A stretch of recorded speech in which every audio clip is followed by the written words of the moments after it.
Hi, my name is Jamie Seacrest, and I'm going to be doing case study, Teacher Reacts Negatively to Personal Evaluation. Some summarization of the case.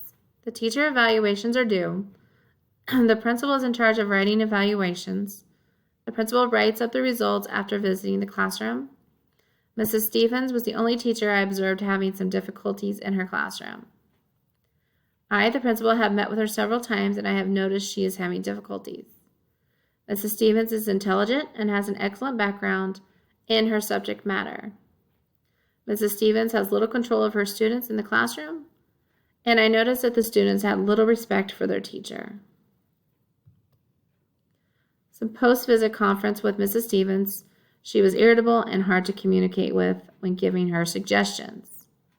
I visited her room once more before submitting my evaluation of her, and there was little notice of improvement. I did not comment when leaving her classroom, since I did not have any positive things to say. I, the principal, recommended Mrs. Stevens' contract not to be renewed for the next year. During the evaluation meeting, Mrs. Stevens ignored my attempts to put her at ease while she looked over the evaluation. Mrs. Stevens felt she did not deserve a low rating on her evaluation.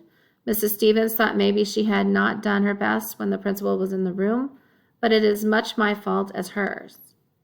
Mrs. Stevens said that anyone in the back of her room observing always upsets her. Mrs. Stevens did not think I had the right judging her teaching since I had not taught her class. Mrs. Stevens feels that she has not received any real supervision from the principal, and Mrs. Stevens told the principal, "I can do what I want with the evaluation, but there will be a fight over the rating." Mrs. Stevens has threatened a lawsuit. Some legal and ethical issues. Well, there really was no legal issues, but the threat of a lawsuit was presented, but no one did file a lawsuit. Some ethical issues. Has the principal done everything to help support Mrs. Stevens? Suggestions on what to do with her students, mentoring with other teachers, strategies she can use in the classroom. Synthesizing sentence. Mrs. Stevens, a teacher, has received a poor rating for her evaluation and is being very defensive and threatening filing for a lawsuit. Some people of the case: the principal, myself, and Mrs. Stevens. Place that it was taking place: principal's office and Mrs. Stevens' classroom. In the program, to synthesize, the classroom is not under control, and the evaluation process is under question. Was it followed by the principal? Review and prioritize. The principal, myself, Mrs. Stevens, and the students in her class are involved in the situation. I'm deciding if I should renew her contract for next year or be stuck with a poor teaching teacher again. Mrs. Stevens did not handle her evaluation well. Mrs. Stevens thought it was a slap in the face calling her a poor teacher. So the relationship between her and I are a bit rocky after the meeting.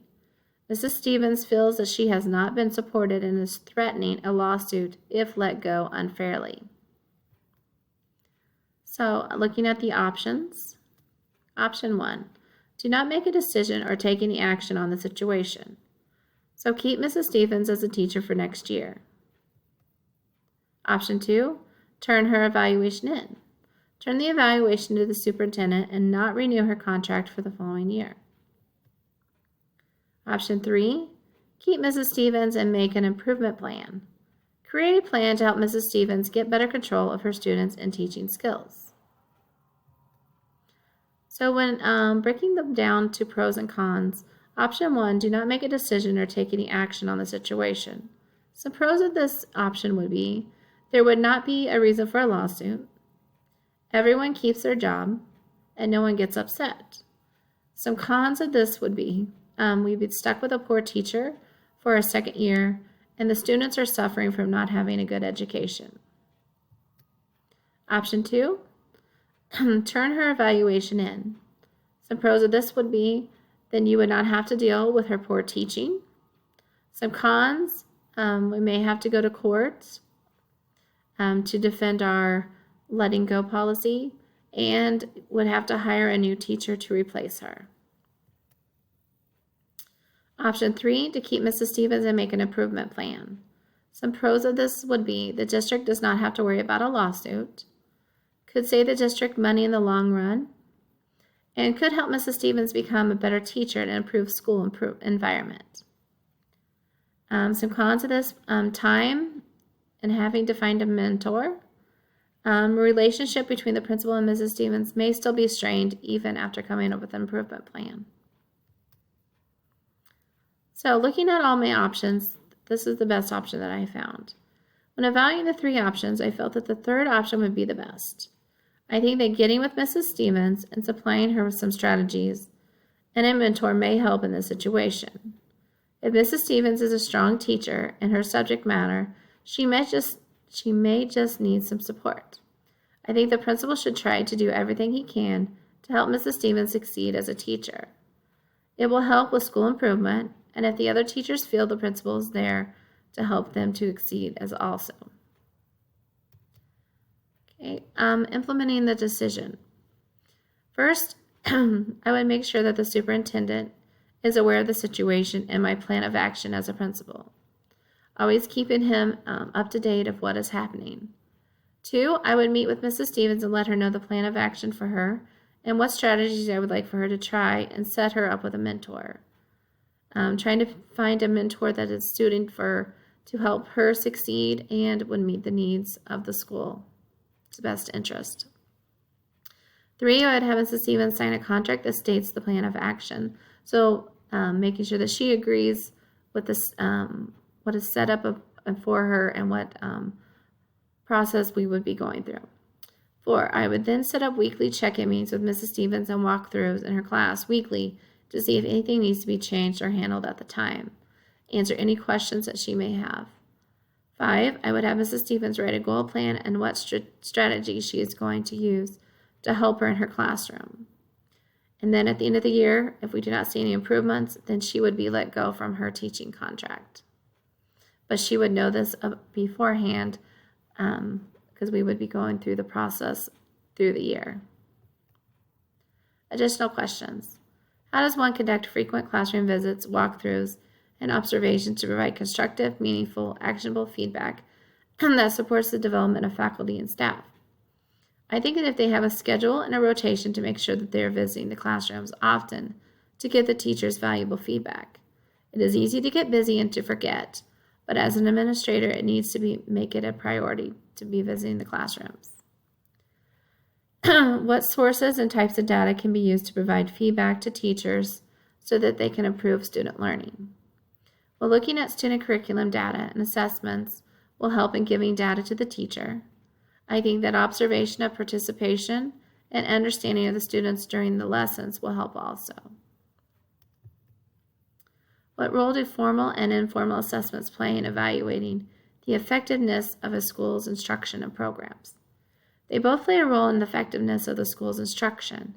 If the students are doing poorly as a whole, this is a place to look at to see if the program the school is using is not meeting all the needs of the students to make them successful.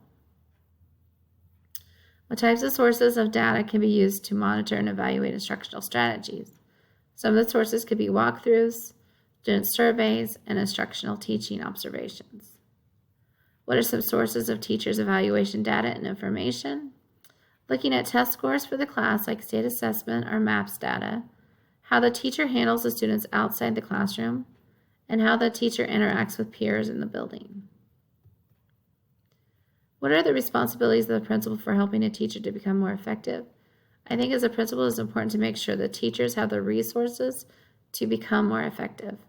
Following up on what is happening in the classrooms is also helpful. What teacher characteristics and behaviors, if any, are known to be associated with teacher effectiveness and should be observable to a supervisor during class observation? Well, classroom management, I feel, is very important, and how the students interact with the teacher and their participation in the classroom. What, if anything, can be done by a supervisor to obtain an accurate impression of how a teacher usually acts in the classroom situation? Well, having unannounced observations when they are teaching, asking questions to their students about their teacher.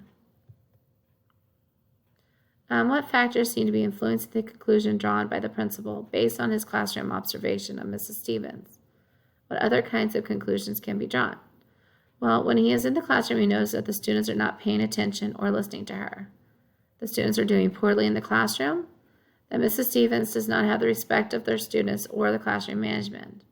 The content is there, just not teaching it to meet the needs of their students. What are the strengths and weaknesses of a particular teacher evaluation form used in this case? Well, some strengths that I thought would be that looking at the direct observation during a lesson. Some weaknesses is that she's only being evaluated on her observation. Like she said, she doesn't feel that it's that she does well in front of peers when being observed. What is the school board and administrative policy in your district in regard to classroom visitations and teacher supervision and evaluation?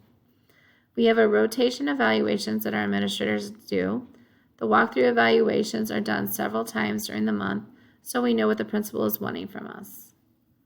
Determine whether there are state laws or court decisions that would have a bearing on whether the teacher in the case could be legally dismissed in your district. While the Due Process Clause of the 14th Amendment, this clause applies to public school districts and provides a minimum procedural requirements that each public school district must satisfy when dismissing a teacher who has attained tenure. Note that in this context, due process does not prescribe the reasons for a teacher may be dismissed, but rather it prescribes the procedures as a school must be followed or to dismiss a teacher. So in our district, we have to follow a disciplinary procedure with documentation before allowing a teacher to be let go. In this assignment, it gave me a chance to look at how I would deal with teacher evaluation in my future as a school leader. It is important that an administrator that we are prepared to handle all types of evaluations. As administrator, you may have negative evaluations. While some are positive, we need to be able to explain our reasonings. We need to make sure that we are aware of our teachers' rights based on the laws and regulations regarding evaluations. Also, as an administrator, it is our duty to help make sure that the laws and regulations are being followed. If you set your expectations of what you would like from your staff, they are more likely to follow. In this case, Mrs. Stevens felt that she was doing a good job, but was not being supported when things were not going well. I think if you could use this as a learning moment for your staff so that they know that you're willing to help them be successful in their classrooms by offering mentorships and strategies for her to use in the classroom. As a future leader, I now realize how important feedback is to my teachers. It is important to let them know what they are doing well and what things they can work on. And as an administrator, you need to be prepared to develop a plan, help to see it through to make sure that your teachers and students are successful. Thank you.